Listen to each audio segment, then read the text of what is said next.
Many of you guys have sent me this video, so we're going to go ahead and actually jump into this immediately. A couple of channel members, along with people on Discord. So let's see where this takes us, guys. Apparently, Singapore's Prime Minister has offered up a comment on Trump's tariffs. Let's jump into it. Let's see where this takes us, guys.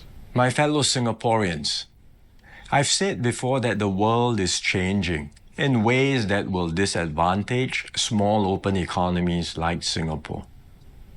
Some had previously questioned this assessment, but the recent Liberation Day announcement by the US leaves no room for doubt.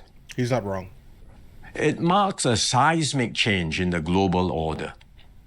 The era of rules-based globalization and free trade is over.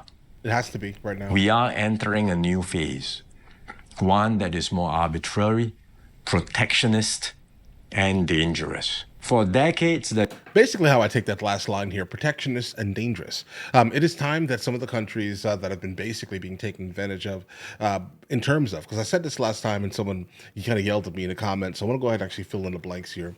If there's a country on earth that puts a tariff on the United States of America from us being able to sell goods that we create here, then they're taking advantage of us because we do not have tariffs on some of the countries that have tariffs on us, right? That's the definition of that, I would think, right?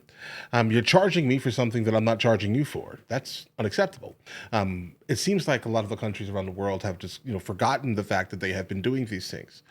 Because if you guys send me some things from CNN, I tend to kind of pick up on the fact that that's exactly what I think people actually truthfully believe. They have been like, you know what, listen, United States of America, richest country, history of the earth, we have the largest consumer base, et cetera, et cetera. They should, by definition, have it within their heart to basically what? Build the rest of the world? Guys, what's in it for us? the US was the bedrock for the free market economies of the world. It championed free trade and led efforts to build a multilateral trading system, anchored by clear rules and norms where countries could achieve win-win benefits through trade. This WTO system brought unprecedented stability and prosperity to the world and to the US itself. To be clear, the system is not perfect.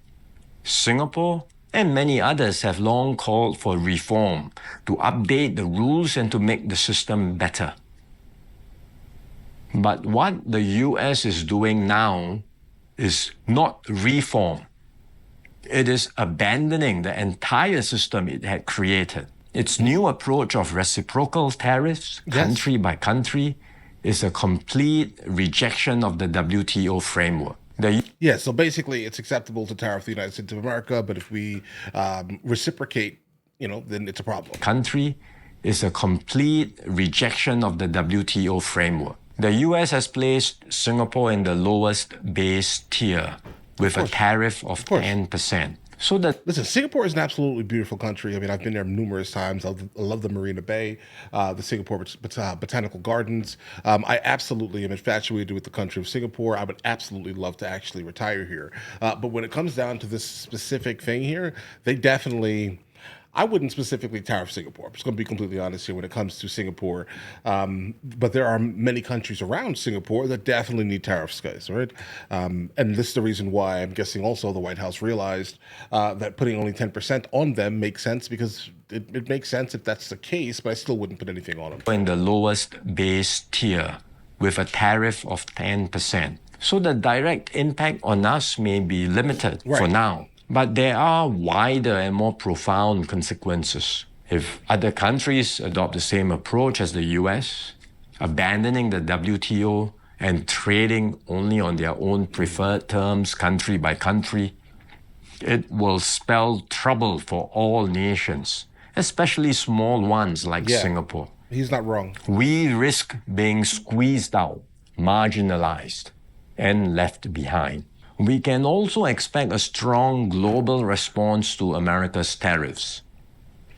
Singapore has decided not to impose retaliatory tariffs, but other countries may not exercise the same restraint. The likelihood of a full-blown global trade war is growing. The impact of the higher tariffs, plus the uncertainty of what other countries may do next, will weigh heavily on the global economy.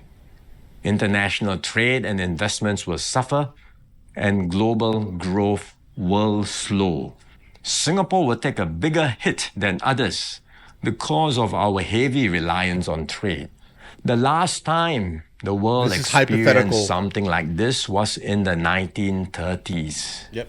Trade wars escalated into armed conflict and eventually the Second World War. That's a gigantic jump, bro, but okay. No one can say how the current situation will unfold in the lot coming happened in months or years. WW2. But we must be clear-eyed about the dangers that are building up in the world. Global institutions are getting weaker. International norms are eroding. More and more countries will act based on narrow self-interest and use force or pressure to get their way. Okay.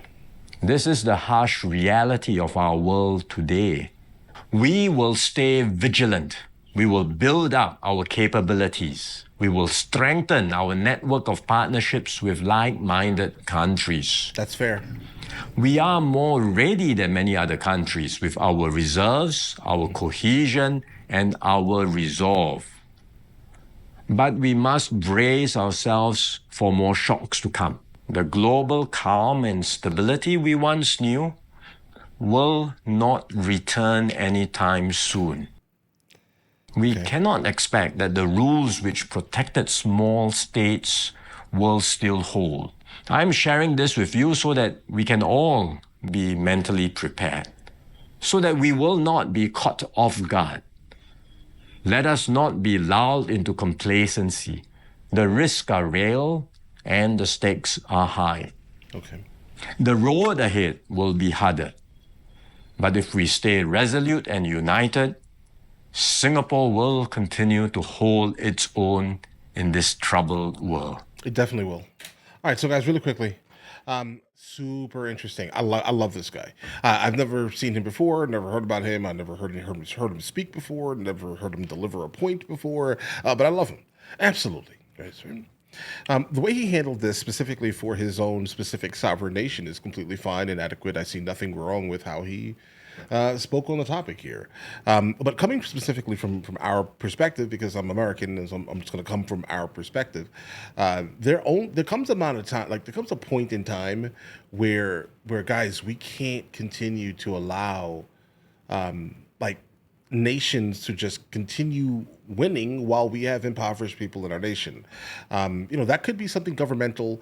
That could be, a lot of other social things that are, playing parts in this. But guys, look at the median income of the United States of America and compare it to the rest of the world, guys. Right? I mean, it's obvious that there are things that are definitely interesting when it comes down to that. But I'm sorry, there's like a crazy storm above me. It's wild. But I like it. Right? I love how he delivered it. He made a lot of solid points. Is it going to affect like a lot of small countries?